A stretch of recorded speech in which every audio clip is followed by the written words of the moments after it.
Welcome to Behind the Score panel. I'm your moderator, Debralee Daco. I am delighted to speak with Emmy-nominated co-composers of Netflix's Chef's Table Legends, Episode 2 with José Andrés. Please help me welcome David Bertok and Duncan Thum. Hi, Hey, everyone. guys. Hi, Debralee.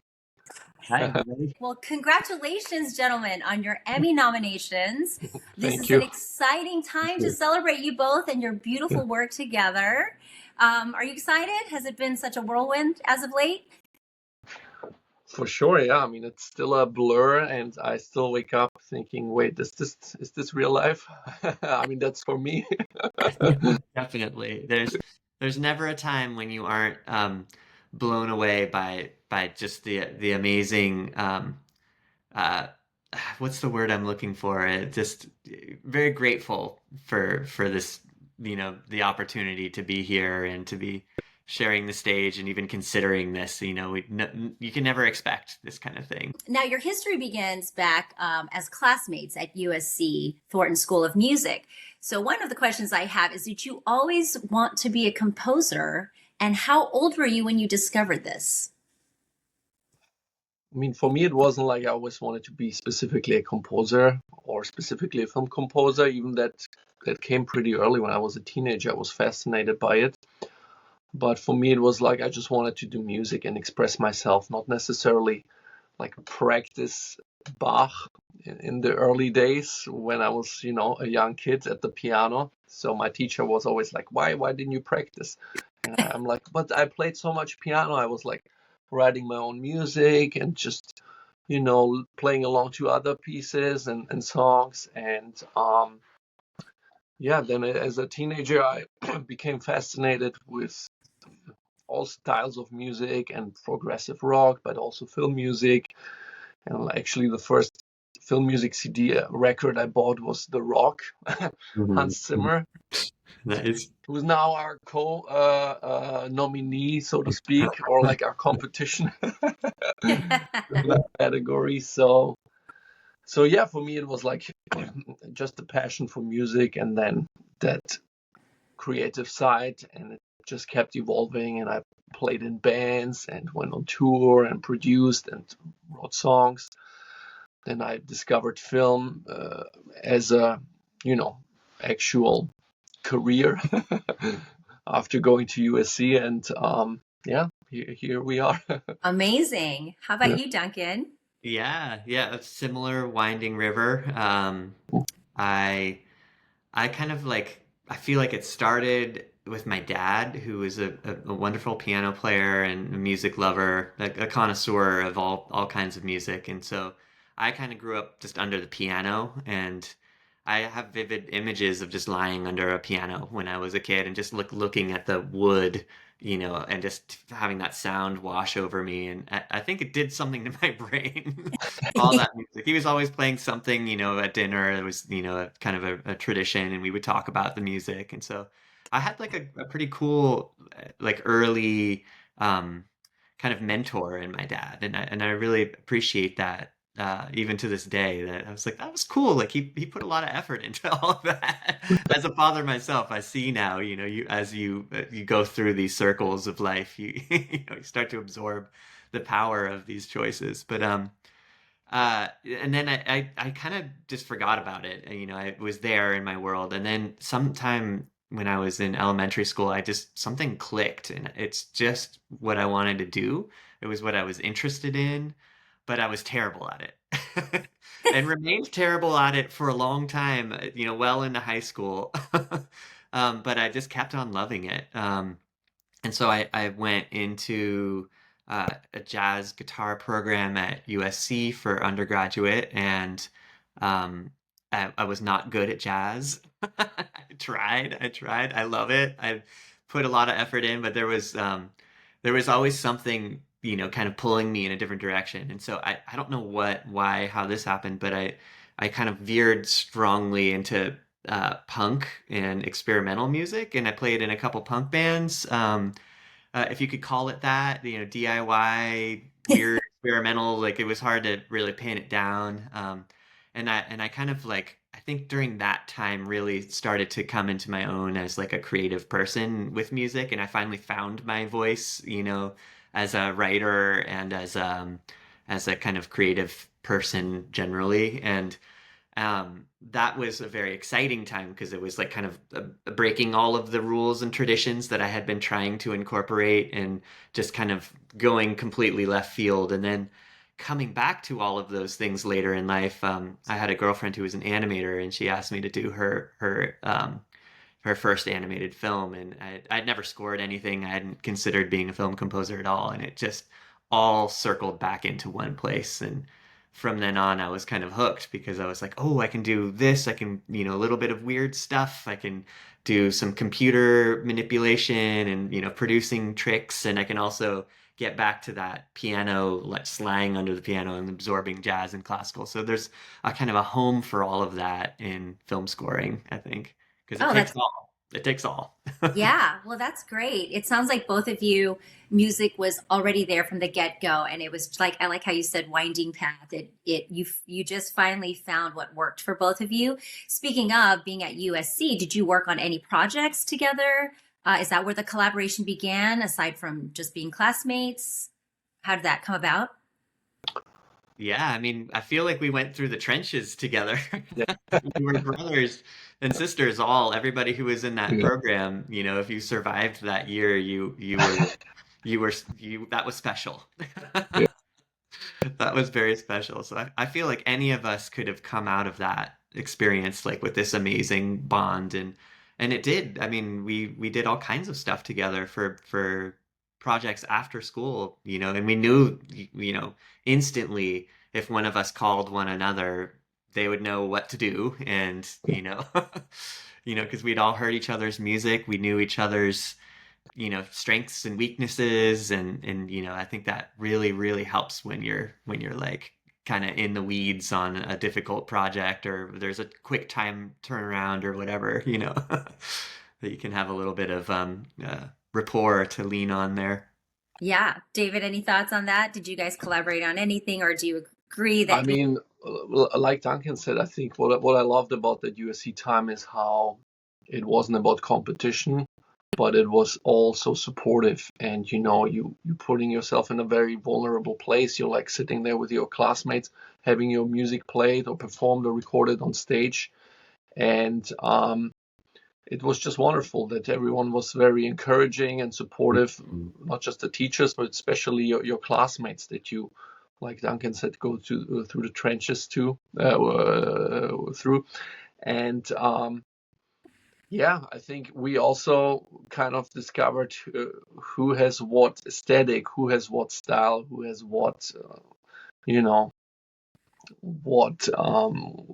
passion for what kind of music. And I remember us bonding over, just talking about music a lot and about not just film music. And I remember we bonded over both loving Tom Waits, and it's just wonderful to be there with these creative people and going through the same kind of challenges and asking yourself the same kind of questions, like how do I continue, how do I turn this into a career, what's the next step. Yeah, I think it really speaks to something essential about this world. Like anybody in any, I think, trade in Hollywood or other spaces entirely, anybody who's doing something where there isn't like a cut path for how it works, we don't always know that there is a way forward, but we go forward anyway because we're just so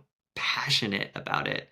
And we're geeks, we love talking about the details and getting lost in the myopic, the little layers of music, or this obscure composer or something like that, or this obscure film, whatever it is, and kind of being able to speak to late in the night.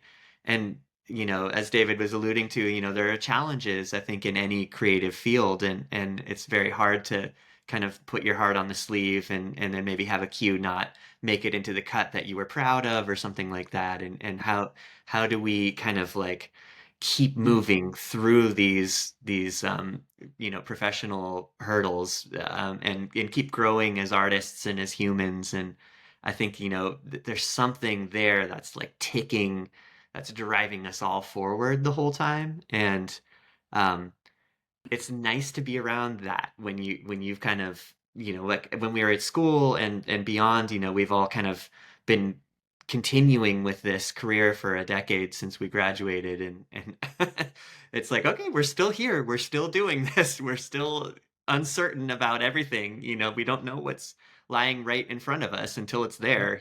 So it's kind of like, you have to have this a little bit of just untethered passion for it. Otherwise, get out of here. Right. Again. Right. Well, you touched up on something which segues into my next question, because you both have respectively worked on your own projects and prior to Chef's Table. But what are some advantages you noticed about co-composing together? Like you mentioned earlier, from USC and working together, you start to notice who has what's their niche, what's their strengths. What did you notice on this particular episode about each other and co-composing? It was a very collaborative process from the get-go. So the way we started working on it, we met up in Duncan's studio and just started jamming and improvising and coming up with ideas and just creating our well of musical snippets and motifs and textures, whatever we found inspiring, and whatever we felt like, oh, this kind of works with this particular picture. Yeah. And then going off of that, some cues were a little bit more creation of one or the other, but I think on most of the cues we collaborated in some capacity. It could have been like I asking Duncan, hey, can you add some of your guitar magic here? Or, vice versa, me maybe adding some piano somewhere else, or any kind of other layers. And we were just sharing the sessions, we were sending files back and forth, and it was always such a wonderful process of being surprised when you get something back from the other one, like, oh wow, this is so much more amazing than I would have ever thought it can be. And this is kind of the great thing about collaborating, because you're not so much in your tunnel vision, but it's such a free-flowing and very collaborative and very encouraging process, because you are, like Duncan said, putting your heart on the sleeve. And I think before we send it to the producers and the director for them to hopefully like it or not like it, it's so great to have someone as a sounding board and like, hey, what do you think? Should we add something here, or am I on the right path? And we're also very honest with each other. I mean, it didn't happen that much, but I know that Duncan sometimes said, oh, well, it's an interesting approach. Maybe how about taking it this way or something? And it's super helpful to not be too stuck in just your tunnel vision, because we are, even after all these years, we're still human, and we are still sometimes maybe have the inclination to be precious about things. And it's great to have this like very honest voice and friend and collaborator to be like, we don't need this part, or we don't need this. And kind of crystal. I mean, it didn't happen that often, but I remember one time on one of the cues, Duncan actually had me simplify things, and it's so much better than like the overly complicated thing I did in the first run. But there's more about the storytelling and all the elements coming together, and does it work with the scene. But when we work on a musical piece, we are so much more with the elements, and it's great to have someone who goes straight to the source and said, hey, we don't need this chord, or we don't need this. Or we do need, or do we do need? I need to throw that one back at you. I have to say, David is one of the most incredible collaborators I've ever worked with. Like, it is effortless to work with this man. I just have to say, I mean, that's like a huge generosity of artistic spirit, and David's so creative. I can think of a number of times where like I had gotten started on an idea and I kind of had hit a brick wall. I did not know where I was going, and just be like, "Hey, Dave, like, what do you think of this? Is this worth pursuing?" And to kind of speak to that, what you were saying, it's so freeing to be able to have constructive criticism in this kind of collaboration without it feeling like it's an attack on you as an artist or something. Because I think we get so wrapped up in our ability to be, self-expression, and that becomes like our personality. I think, you start to like, you're if, as an artist of some sort or another, or anybody who's passionate about something, you kind of, your success at that thing, you kind of carry that as like a reflection of your own personality. And I think it's so hard to like navigate these things when working collaboratively, because we're trying to do this thing, and David has his life and I have my life, and we have all these ideas, and we're learning to like pull the wagon the same direction as we write this music, and it's like so cool to work with somebody where that's like so effortless, and we can just talk to each other and be and kind of share those ideas and be like, what if, and have it not be like, but I liked what I had, dig in. Because I think what happens when you kind of let go and just kind of surrender to those forces, you get this amazing new creation that neither of you could have come up with on your own. Like the sum is greater than the parts kind of thing. And I just love that, and I've had an amazing time working with David over the last 10 years in all these different capacities, and to have us like really kind of step up together on this episode as just like, let's get in there, let's roll up our sleeves, let's do this together as a team. It was the first time I think we'd really like properly given that some air, even though we had collaborated in other ways along the way, even on this very series. To like have finally had this opportunity to do this has been amazing, and I'm so proud of the work that we did together, because it's cool. Like, I'm like, this is for me, it feels novel, because I couldn't have done this on my own. There was no way. And I think that's the magic of collaboration, and you never know where it's going to go, but it can be very exciting and surprising. I love this. This is like just words of affirmation here. Yeah. I love it. That's just that's the testament of the kind of artist, the maturity you have also, I think, as artists and creatively, because it is a cutthroat industry. No matter how you look at it, the arts are always going to be provoked and challenged with just who you are, because your identity is attached to your work. But to be able to share it with someone and trust and have that faith that the other person is going to have your back, and that your goal and vision is the same, that is a masterpiece. Did either of you know or heard of José Andrés before working on this episode? And one of the questions we have here is, what aspects of José Andrés' personality or cultural roots influence the structure and tone of the score? Generally, just the way the show is shot, and it is, you get these close-ups and you get these amazing dishes, and it can be kind of theatrical.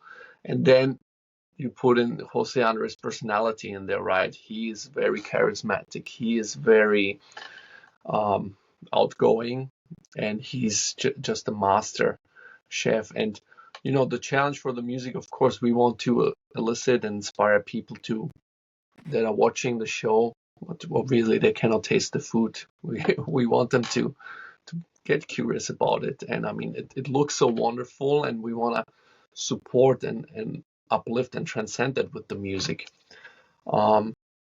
So I think it was great to write for someone like José Andrés, because you can just go all in, and he is such a virtuoso in the musical sense of the word. But obviously he's a chef, but he's just so good at what he does, and still has so much fun doing it. But he's also very, very grounded. He's very very serious about it. He knows. He talks about at one point, like, food is everything. Food is culture. Food is history. Food is this and that. So kind of that power that food, also connects us. I mean, just the whole humanitarian aspect of his life. I mean, it's just so impressive, and kind of to speak in musical terms, um, I love that he is just such a energetic doer. He just goes in and makes things happen. And we have kind of tried to represent that in the music with the solo violin.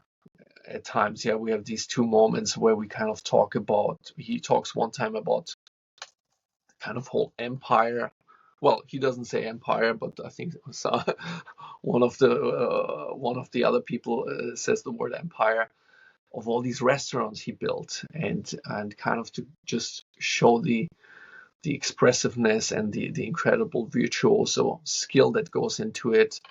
And then also in the Food Symphony, where you kind of see how he's just an artist and a dancer and a I don't know what, sculpture of food, right? Duncan, there were Spanish guitar features in there. Did you specifically study or research Spanish guitar, or is something that you kind of created to accompany the episode and Chef Andres?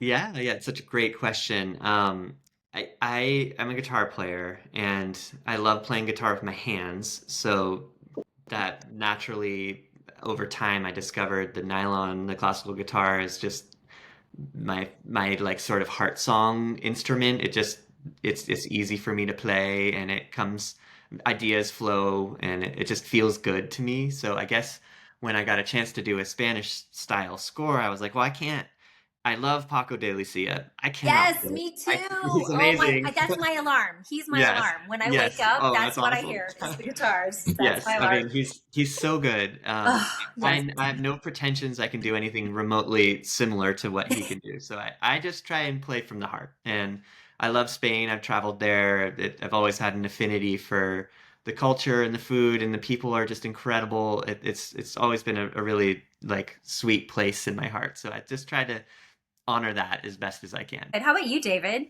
Well, I mean, I'm a pianist, and I think the piano parts that I did play, there were several moments where I didn't follow a click track. And when you write film music, you often have to, stick to a grid because you're trying to match it to something. And there are several moments where I turned off the click. There was no click running, and I just played freely, and it's a very free form type of approach where you don't stick to a grid. But for me, it felt like this fits José Andrés because he doesn't stick to a grid. He doesn't fit in a box. He does his own thing.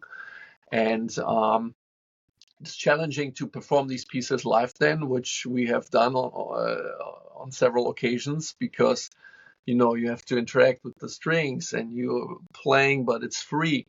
So you kind of have to cue people in.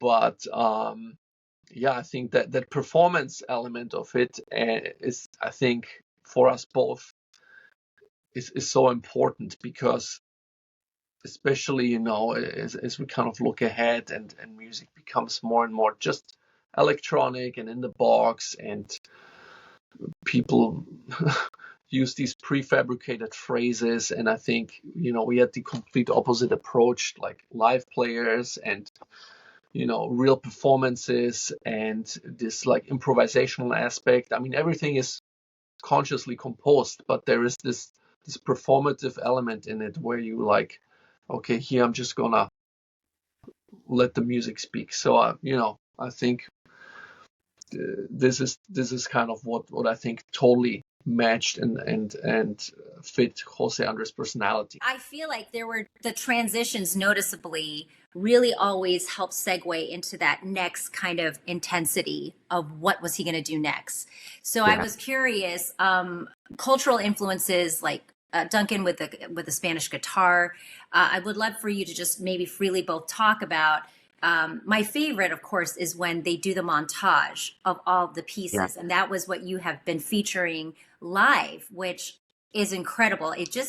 it also does something for me as a viewer, and I also love to eat and I love food, that it actually, like your partnership, is very synergetic. So it accompanies the excitement of the tastes and flavors in the food. So I was curious, with that particular montage, was that a difficult, section to create? And how did you come about that? Because there's a feature in the guitar, there's a feature in the piano, there's a feature in the violin. I'll let you have at it. Yeah. Yeah, the food symphony that David was referring to, that's like our little like internal way of talking about that sequence, that montage at the end of the episode where you see all of these dishes kind of in it, all the stories lines that have been woven for you leading up to that moment are kind of paid out in this like 3 minute sequence of just food beauty, basically. It's and a little bit of everything in there. So it's always when we start that scene, it's a very particularly challenging scene to write, because we know that oftentimes there's not a lot of dialogue. So that main kind of melody that the dialogue is in a film, really, it's just us and the visuals. It's just music and image there, and we have I think a big job of like kind of trying to tell a story that doesn't feel flat, so you can get through 3 minutes of just shots without it feeling like, you're just kind of, I don't know, just being, some things are coming along in a conveyor belt, like you need to, music has to kind of do its thing so that you can really feel like it's, an elation, a journey, that aspirational journey into this like celebration of José Andrés's food and life. And I think we had that. It's a good story, I think, about the creative process too, for the collaborative process, because we just had a really cool interplay. Like I had come up with that piano line in my studio, and I played it for my wife Ashley, and I was like, I think this is kind of cool. Like I'm not sure where to go with it, but I feel like it's starting to build towards something. And she was like, yeah, this is cool. I like this idea. And I was like, this is the time to kick it to David, and David, I mean, you can take it away. I had come up with that little piano line, and then I think what you added to it, in my mind, is what makes the whole composition work and is so dynamic, is this orchestration that you wrote that adds so much of the life and the bravado and Spanish character to it. Well, I mean, this was a good example of us, each of us adding layers, and then me sending it back again, and Duncan adding his amazing guitar then, and then me adding even more strings, or the solo violin, I think, came Yeah. towards the end, because we're like, okay, we gotta kick it up a notch. We're gonna bring it to 11 now, because this is the moment to, pull all the registers, and like you said, there is no dialogue there is no sound effects, so it's like, yeah, all eyes are on the dishes and all ears are on the music. So Yeah, this there's a is, lot I of think, yeah, for sure, and of course, it's it's but it felt so effortless, because it was such a great idea, and it we didn't even question anything. It just like kept sending back and forth, and it got better and better, and it like just clicked yeah. like clockwork, and yeah, this was a wonderful kind of crowning moment of the whole episode and the collaboration, because I think this was the last piece we worked on. Yeah, and I think I'd be curious, David, if you could tell me about what you were thinking when you were doing some of those orchestrations, because it's cool to me that I have a piano line that it's kind of very driving and forward, and it doesn't have a lot of like rhythm to it. It's just kind of a lot of notes, and it's creating the suspense, and it kind of creates a bed, and a melodic thing. But when your orchestrations come in, it's like rhythmic, and it's like dancing left and dancing right, and it adds such a cool contrast to the piano that gives it so much life and variety. And I just, when I first heard those passes of those orchestrations, I was like, this is just amazing. I never would have thought of that, you know. That's Well, the fun part of the collaboration is I all mean, things merging together. yeah, I mean, I don't know how much I was really thinking. I was kind of just following my gut, but I definitely was thinking that what you just said, contrast. And I was thinking, how can we use the string orchestra in a virtuoso manner, right? Because we will Yeah. record it, we're gonna have all these players, and how can they like, kick it up a notch? And first they, just take over the melody, but then they start just doing their own thing and kind of like dancing with the music, like you said. I mean, Yeah, like and then we have, stage, yeah, yeah, coming together for a moment and then pulling apart. Yeah. Yeah. exactly. Am I reading that right? So it was a 25-piece string orchestra? Yes, it was a 25-piece string orchestra, and then on top of that, we had the solo violinist. So the 25-piece string orchestra was recorded in Macedonia, and then we had the solo violin Stephanie Yu, who was just Yeah. sublime. I mean, Oh, she so cool. was, beyond any, beyond our wildest dreams of what we thought it could be, and we weren't sure. Hey, is this playable? I mean, we asked one of our orchestrators, hey, is this kind of idiomatic for the violin? And he said, yeah. I mean, it should be doable, but you don't know until you hear it performed. And it was definitely challenging, but she just did such a wonderful job, and it's kind of soaring above everything else. And Yeah. so this was.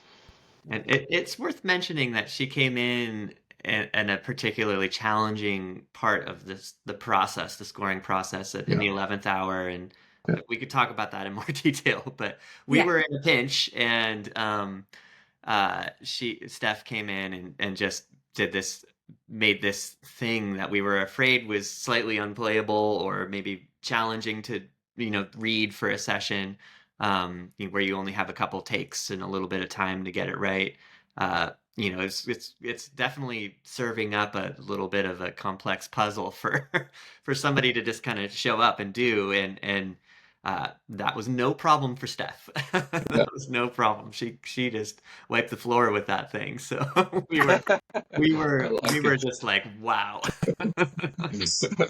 It was. I mean, just it lingers in your head if you hear it. It's what I was going to say, a testament to both of your creativity.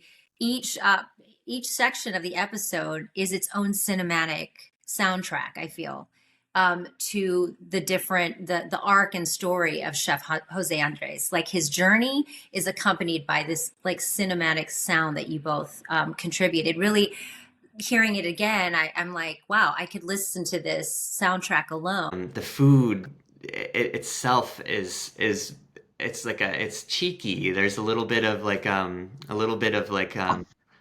challenging your expectations. So when you see, you see him puff the Yes. martini, and you see the foam blast off, or not the margarita. Yeah, This is my favorite moment, by the way, of the whole episode, and also both visually and the score, because he like blows away that foam in that one moment, and the violin, and we compose it in a way that the violin does this thing there. yeah. For everyone to go find the nuggets and go back and rewatch it, this is like such a cool thing, because then it cuts to him like having this cheeky grin on his face. Yes, And that is so perfect, timely perfect. I'm like, how did you guys do that? Yeah. And I mean, you see the visual, right? You see the visual as you're composing. Is that how it? Oh yeah. I meant to ask that prior. That was definitely timed. No, that was timed to be right there, and we knew, okay, now comes. We'll put this like super interesting. How is it? Upbow. It's an upbow. Yeah, upbow, and she like hits multiple strings, so it's this like chord. Yeah. And that was timed. And then you see the grinning of him, and he's like. Yeah, I think it's worth at this point really just shouting out how amazing the team that makes this show is. Like the director Clay Jeter, Will Basanta, who shot it, Danny O'Malley and Kate, and editor Jeremy. Like the whole team who was like kind of we were working closely with in the creation. They do incredible work to make this show feel the way it does, the look way it does, the flow. Like Debralee, like you were saying with the transitions, I was just thinking about all of those names that I just named, who just work so hard on making the sequence of the scenes and flow into each other in this way. And we come in and our work is cut out for us. It's just instantly inspirational, and so much like love has already been poured into, it. By the time we receive it, even in a rough shape or just the scene, you can see how talented everybody is, and how like really it's like a gift for us as composers, because it's like, oh, this is cool. This is so much potential. You kind of touched upon this already. I think that there were some personal challenges personally and creatively. There were some challenges. If you can quickly maybe just say, what was that challenge and how were you able to overcome it together? And is it a reflection even in this music? When you had a pinch, you said that at that time. Do you want to, expand a little bit on that? And it would be kind of nice to hear, because as we know, every creative has creative tension. There's conflict, whether it's personal or professional, it's out of your control. What were those personal and creative challenges, and how did you overcome that together? And is that reflected in the episode in any way, shape, or form?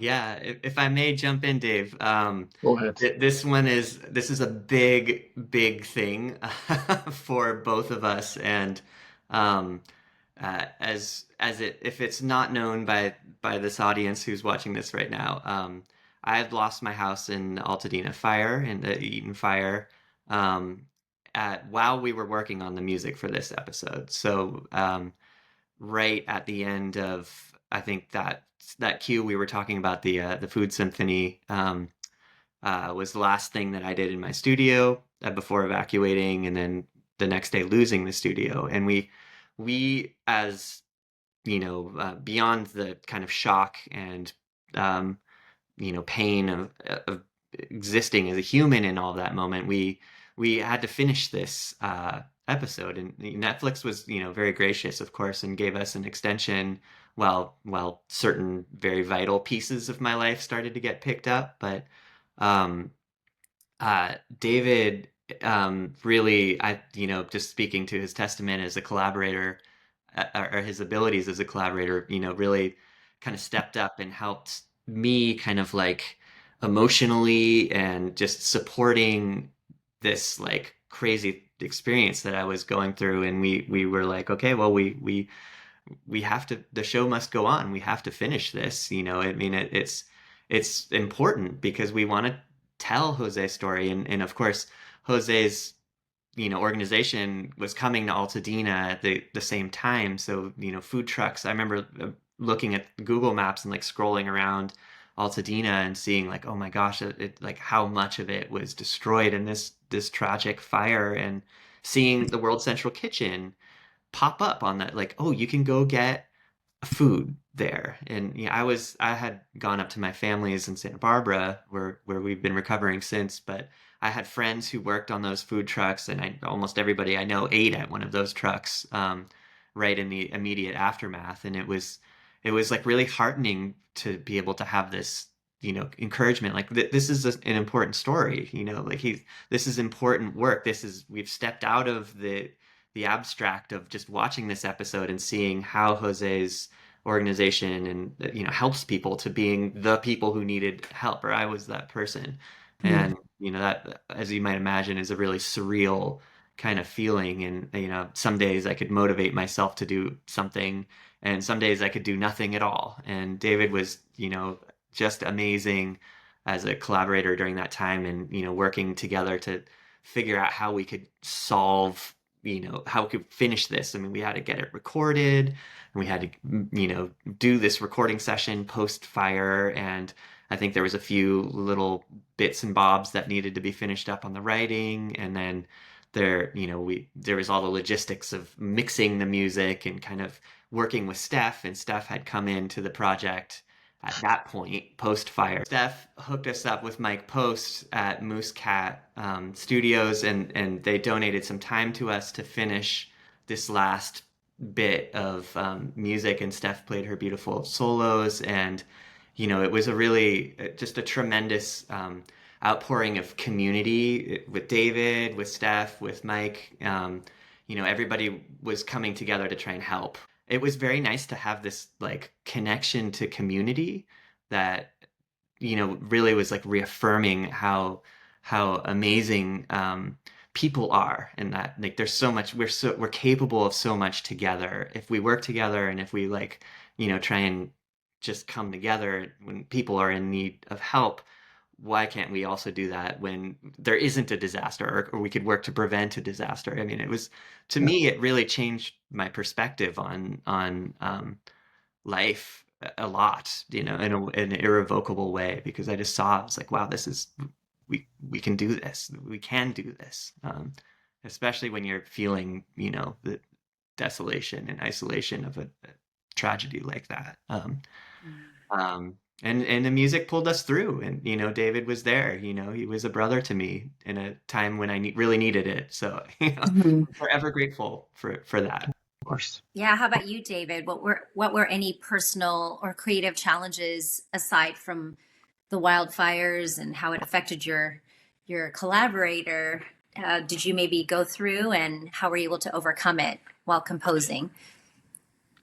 I mean, we had creatively, I think we had such a wonderful collaboration. I mean, it sounds cheesy, but I think we were each other's biggest champion, also each other's biggest coach, in the sense that, like, I knew if something wasn't maybe up to par or good enough, Duncan had a very gentle way of saying, no, I think we need to like do a little bit more here, So I think that was a wonderful thing to know, like, you can rely on the other one of like, we wanted it to be the best we can do, each of us, and I think, like we said earlier, this best is so much better than each of us as an individual could have done, because you have only so much in you, only so much creativity, and that's why this teaming up was so wonderful, because it brought out this score that none of us could have done on their own, and that I think we're both very proud of, and excited to share with the world now that it's out on also all the streaming platforms since yesterday. I mean, it's just a wonderful experience, obviously minus that, a big tragedy of the fires. I mean, that was, of course, a challenging time, and for us logistically to get it over the finish line, and still is. I'll just put out there. Yeah, of course. That still is. Yeah, but I think in that moment, I think all I was like reminding myself of, because I knew Duncan was going through all this turmoil, and he has 2 kids and a wife, and their life is Wait, David, don't you have kids as well? I have kids too. Yes. So and luckily, I mean, my wife obviously stepped up as well, and we live in the South Bay, but she took the kids after the fires and went to see her aunt in Arizona, just so the kids wouldn't be around all the smoke, because obviously the smoke was very bad even in the South Bay for quite some time after the fires. But I was just reminding myself, okay, it's a challenging time, but we have to stay level-headed and eyes on the ball, for me personally, because I knew Duncan had so many things to attend to, and so many challenges to just in front of him, that like he just said, I mean, most of them aren't even resolved yet, because it's such an insanely long process, obviously. And for all the people who were affected by the fires, I mean, everyone I know in LA has so many friends and acquaintances and who lost their houses, or know somebody. I mean, somebody east or west. Yeah. So it was a challenging time, I think, for the entire community, the film entertainment community in LA, that already had a couple of rough years, after COVID and the strikes, and now this. And so for me, it was like, okay, focus on what is it in front of you that you can do. It has been a pleasure getting to know your creative process behind the score. Thank you, David Bertok and Duncan Thum, for sharing your gift of music with us. Congratulations on this Emmy nomination. We look forward to hearing more of your work and know that the best is yet to come.